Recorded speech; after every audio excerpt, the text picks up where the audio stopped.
अरे बहू, तुझे चाय नहीं पीनी क्या? नहीं माँ जी, मुझे एसिडिटी हो जाती है चाय पीने से। तुझे पता है बहू, वो शर्मा जी की बहू है ना, उनकी सास बहू में जरा सी भी नहीं पड़ती। पता नहीं कैसी सास है और कैसी बहू। आए दिन झगड़ा, आए दिन झगड़ा। छोड़िए ना माँ जी, सबकी सास आपके जैसी थोड़ी ना होती है। माँ जी, मेरी भतीजी का पहला बर्थडे है, बहुत बड़ी पार्टी दे रहा है भाई, हम सबको बुलाया है, तो आप चलिएगा ना? अरे नहीं बहू, इस उम्र में अब कहीं भी आने जाने की इच्छा ही नहीं होती। तुम जाओ, भले 1-2 दिन पहले चले जाना, मैं देख लूंगी यहाँ का। नहीं माँ जी, आपको भी बुलाया है, मैं जाऊँ या नहीं जाऊँ, लेकिन आपको तो जरूर जाना है। अरे बहू, तू भी ना, तेरे मायके का प्रोग्राम है, तुझे जाना ज्यादा जरूरी है। हाँ तो बस मुझे ज्यादा जरूरी है जाना, तो मैं तो आपके बिना जाऊंगी नहीं, आपको तो मेरे साथ चलना ही पड़ेगा। चलिए ना माँ जी प्लीज, मुझे भी अच्छा लगेगा। अच्छा ठीक है बाबा, तू इतना जिद कर रही है तो चल देंगे, लेकिन हाँ, मैं पहले से नहीं जाऊंगी, सुबह चल सकती हूँ, शाम को बर्थडे है तो। ठीक है माँ जी, आप जब कहेंगे तभी चलेंगे। मैं भी पहले से जाके क्या ही करूँगी, वैसे भी पार्टी तो होटल में है, कुछ काम तो करना नहीं है, मैं भी आपके साथ ही चलूंगी। अरे दीदी आप, मैं दीदी के लिए चाय पानी लेकर आती हूँ मम्मी जी। हाँ हाँ बहू। अरे शीतल, तू अचानक यहाँ कैसे आ गई? ना फोन ना कोई खबर। मम्मी अब मैं यहाँ हमेशा के लिए आई हूँ, मुझे उस घर में कभी नहीं जाना। क्या तू पागल हो गई है क्या? ऐसे कौन बोलता है अपने ससुराल के लिए? ससुराल ससुराल के जैसा होना भी तो चाहिए ना माँ। अरे उस घर में तो मेरा जीना मुश्किल हो गया है, हर बात पे रोक टोक, हर बात पे रोक टोक, ये नहीं पहनना, ये मत खाना, यहाँ मत जाना, ये मत करना, वो मत करना, इतने बजे सोना, इतने बजे जगना। अरे मैं इंसान हूँ कि कोई मशीन जिसको हर कोई अपने रिमोट से चलाना चाहता है?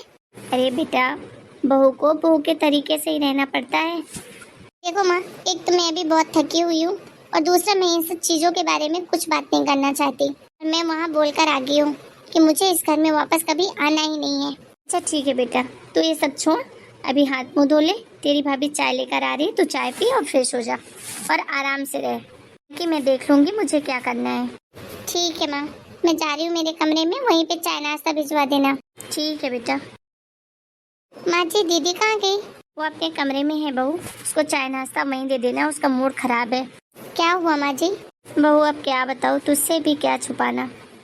अरे अपने ससुराल में झगड़ा करके बिना बताए सबको आ गई है। क्या? पर मम्मी जी, दीदी को ऐसा नहीं करना चाहिए था। हाँ बहू, बात तो तू सही कह रही है, लेकिन अब क्या करें, घर तो आई गई है अपनी बेटी, और अभी गुस्से में भी है। अभी मैं उसे कुछ बोलूँगी तो उसको और बुरा लगेगा कि मेरी माँ भी ऐसा बोल रही है, इसीलिए थोड़े दिन उसका दिमाग शांत हो जाए, उसका गुस्सा शांत हो जाए, फिर बात करूँगी।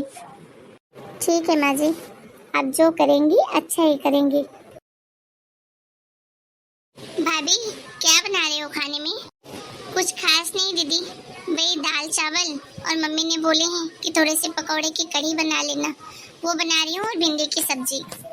क्या भाभी, कैसा बकवास खाना है ये कोई खाना खाने के लिए होता है क्या? प्लीज मेरे लिए कोई शाही पनीर वगैरह बना दो। ठीक है दीदी, पर घर में तो पनीर है नहीं अभी, मैं माँ जी को बोलती हूँ मंगवा देंगी। क्या नहीं है बहू घर में, क्या मंगवाने का बोल रही हो? माँ जी, मैंने आपने जो खाना बोला था वो तो बना दिया, लेकिन दीदी बोली मैं ये सब नहीं खाऊंगी, मुझे ले शाही पनीर बना दो, तो आप पनीर मंगवा दीजिए तो मैं बना देती। क्यों, पनीर ही क्यों खाना है इसे? ये भी तो अच्छा खाना है ना। एक काम कर बेटा, तू आज तो ये सब खा ले, कल पनीर बनवा दूंगी मैं तेरी भाभी से। नहीं मम्मी, मुझे तो आज ही पनीर खाना है, मैं ये सब खाना नहीं खा सकती। देख बेटा, जिद करना अच्छी बात नहीं होती है, अब तो कोई छोटी बच्ची नहीं है जो जिद कर रही है। बोला ना कल बनवा दूंगी, आज का खाना बन गया है। ठीक है मम्मी, आप अपनी सब्जी भी रखो, कढ़ी भी रखो, और पनीर भी रखो, मुझे तो खाना ही नहीं खाना है। अब मुझे समझ में आ रहा है कि शायद इस घर में आके मैंने बहुत बड़ी गलती कर दी, कोई मुझे प्यार नहीं करता। अरे कोई तो छोड़ो, मेरी माँ खुद ही मुझे नहीं चाहती कि मैं इस घर में रहूं, मेरी पसंद का खाना तक नहीं बना सकती। माँ जी, आपने क्यों बोला ऐसा दीदी को? दीदी को कितना बुरा लगा होगा। तो लगने दे बहू, मैंने उसको बुरा लगने के लिए ही तो कहा है। मैंने इसके ससुराल में बात की थी, इसकी सास को फोन लगाया था मैंने। अच्छा माँ जी, क्या बोला दीदी की सास ने? उन्होंने मुझे सारे इसके कारनामे बताए बेटा, एक तो ये सारा दिन मोबाइल पे लगी रहती है, किसी चीज़ के लिए 4 बार बोलो तब जाके सुनती है। और दूसरा, इसको कोई सिंपल खाना पसंद ही नहीं आता। हर चौथे दिन इसको होटल में खाना खाना रहता है। आए दिन इसको शॉपिंग करनी रहती है। और करना तो ठीक है, लेकिन किसी को बताती पूछती तक नहीं है। जब मन आता उठ के चल देती है। अब उसे भी तो ये समझना पड़ेगा ना कि अब उसकी शादी हो गई है और शादी के बाद शादी के पहले वाले सारे नखरे नहीं चलते। और इसीलिए मैं इसके साथ ऐसा बर्ताव कर रही हूँ। और हाँ बहू, तुम्हें भी मैं साफ साफ कह रही हूँ कि इसकी कोई भी जिद को मानना मत। बुरा लगे तो लगने दो, क्योंकि इसकी बुराई में ही इसकी अच्छाई है। जो भी कर रही हूँ ना, मैं इसके भले के लिए कर रही हूँ। इसके चक्कर में, इसकी नादानी में मैं इसका घर नहीं तोड़ सकती ना बहू। हाँ माँ जी, आपके जैसा तो कोई सोच ही नहीं सकता। काश सबकी सास और सबकी माएँ आपके जैसी हों, तो किसी का घर कभी टूटे ही नहीं। मैं आपकी बात ध्यान रखूंगी माँ जी, कि मैं दीदी की किसी भी जिद को ना मानूं। हाँ बहू, मुझे अच्छा थोड़ी ना लग रहा है ये सब करके कि मैं अपनी फूल सी बच्ची के ऊपर ऐसा जुल्म करूं, उसकी पसंद का खाना तक ना बनाऊं। लेकिन क्या करूं, उसके भलाई के लिए मुझे ये सब करना पड़ेगा, ताकि उसे ये बात समझ में आ जाए कि अब उसकी शादी हो चुकी है और शादी के बाद हर चीज़ जिद पे नहीं मिल सकती। परिवार के लिए एडजस्ट करना पड़ता है। ठीक है माँ जी। अच्छा बहू, मैं जा रही हूँ नहाने, उसके बाद मंदिर जाना है। तैयारी कर ले खाना खाने की। जी माँ जी। मेरे को कोई प्यार नहीं करता, मेरी मम्मी भी मुझसे प्यार नहीं करती। अरे बेटा, क्या हुआ तुझे? कुछ नहीं मम्मी, बस ऐसे ही। कुछ बात तो है बेटा, तू उदास लग रही मुझे। अब अपनी माँ को भी नहीं बताएगी? क्या बताऊँ मम्मी, मुझे तो अब ऐसा लग रहा है कि जैसे मैं अपने घर नहीं किसी दूसरे के घर में हूँ, और आप मेरी मम्मी होते हुए भी मेरी मम्मी नहीं हो। अब तो मुझे ये भी लग रहा है ना मम्मी कि मैं वहाँ से आकर बहुत बड़ी गलती कर दी। आप तो खुश नहीं हो मेरे आने से। तू सही सोच रही है बेटा। अरे कौन सी माँ खुश होगी कि उसकी बेटी अपने ससुराल छोड़कर मायके में आ जाए।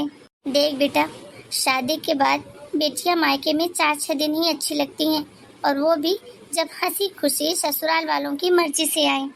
तुझे बुरा जरूर लग रहा होगा बेटा, लेकिन मैं जो भी कर रही हूँ तेरे भले के लिए ही कर रही हूँ। अब ये घर सिर्फ तेरे माँ बाप का नहीं है बेटा, ये घर अब तेरे भाई भाभी का भी है। और ये एक दिन की बात नहीं है, तेरी पूरी उम्र पड़ी है तेरे सामने। और एक छोटे से गुस्से की वजह से मैं तुझे अपनी घर गृहस्थी बर्बाद करते हुए नहीं देख सकती बेटा। इसीलिए तुझसे कह रही हूँ कि बेटी की इज्जत शादी के बाद ससुराल से ही होती है। और बेटा, तेरे ससुराल वालों की कोई गलती नहीं है। मैंने तेरी सास से बात की थी, उन्होंने सब बताया मुझे कि तू हर बात पे कितना जिद करती है। आए दिन शॉपिंग करने चली जाती है बिना बताए, आए दिन तुझे होटल का खाना चाहिए रहता है। ऐसे नहीं होता बेटा, ऐसे घर गृहस्थी नहीं चलती। ये भाभी को ही देख ले, वो भी तो किसी की बेटी है। शादी के पहले तो ऐसी नहीं रहती होगी ना, लेकिन अब रह रही है ना। कितनी इज्जत मान सम्मान देती है सब बड़ों को, घर का पूरा काम करती है, और बिना बताए पूछे वो घर के बाहर कदम तक नहीं रखती। अरे तू इतना नहीं कर सकती है, लेकिन जितना कर सकती उतना तो कर बेटा। ऐसे मनमर्जी नहीं चलती शादी के बाद। शादी के बाद बहू को ससुराल वालों के हिसाब से ही रहना पड़ता है। थोड़ा वक्त दे अपने आप को, ससुराल वालों को। समय के साथ सब एक दूसरे को समझने लगते हैं और फिर सब कुछ बहुत आसान हो जाता है बेटा। शायद आप ठीक कह रही हो मम्मी, लेकिन अब मैं उस घर में कैसे जाऊं? मैं तो बहुत बड़ी बड़ी बातें बोलकर वहाँ से आई थी। क्या कुछ नहीं कहा था मैंने सास को कि मुझे कोई जरूरत नहीं है आप लोगों की? कोई बात नहीं बेटा, गुस्से में इंसान कुछ भी कह देता है, इसमें इतने सोचने की बात नहीं है। और वैसे भी दामाजी तुझे कल लेने आ रहे हैं, मैंने उन्हें बोल दिया है। और तू खुशी खुशी उनके साथ जाना, और जो गलतियाँ अब तूने की है ना वो कभी मत करना बेटा। ठीक है mummy, thank you so much. आपने मेरी गृहस्थी टूटने से बचा ली। माँ हो तो आपके जैसी। हाँ बेटा, एक माँ को ये समझना चाहिए कि बेटी को कब प्यार करना है, कब उसकी बातें माननी है, और कब उसे मना करना है, और कब उसे डांटना है। क्यों दोस्तों, सही कहा ना मैंने? और अगर आपको हमारा आज का वीडियो पसंद आया हो तो वीडियो को लाइक करें, शेयर करें और चैनल को सब्सक्राइब करना ना भूलें। फिर मिलेंगे एक नए वीडियो में नई कहानी के साथ। तब तक के लिए आप सभी का बहुत बहुत धन्यवाद। राम राम सभी को।